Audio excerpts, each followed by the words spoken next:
Ada soalan kat sini. Maaf, cuma nak bertanya. Soybean dan crude oil ada global market, ada yang product delivery ya?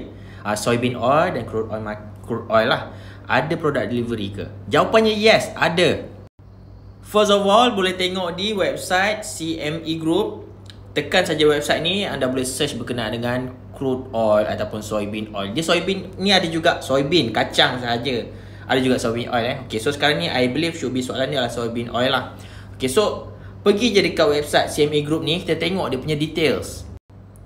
Contohnya macam soybean oil. Okay, soybean oil anda boleh lihat dekat sini. Soybean oil adalah ZL. Okay, ZL. Dia punya minimum price fluctuation adalah $6. Lepas tu yang penting, soalan kepada tadi adalah settlement. Settlement method ni deliverable. Maksudnya ianya adalah penghantaran, physical delivery. Bukannya cash settlement. Kalau cash settlement tu bukanlah. So sekarang ni deliverable. Alright. Tapi ini adalah untuk ZL yang besar punya. Dia ada micro soybean oil cuma yang itu cash settlement. Cash settlement maksudnya by the end of the day dia akan liquidate and cash settlement. Itu bukanlah. Yang macam ZL yang besar ni deliverable, physical settlement. Kalau crude oil pula sama juga. Crude oil boleh lihat dekat sini, dia punya kod adalah CL. Okay, CL, crude oil. So dekat sini adalah deliverable. So ini adalah physical delivery.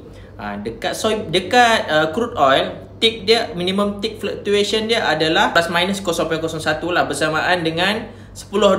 Setiap pergerakan 0.01 adalah $10 untuk crude oil. So soybean oil, crude oil, pergerakannya dalam currency USD.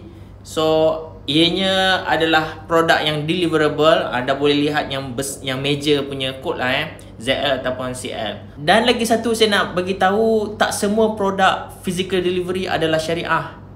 Anda boleh lihat jugalah dia ada term-term dia. Contoh barang ribawi ke apa semua macam gold. Tu anda kena check balik lah. Okay, so semoga bermanfaat. Kita jumpa di video akan datang. Terima kasih untuk soalan.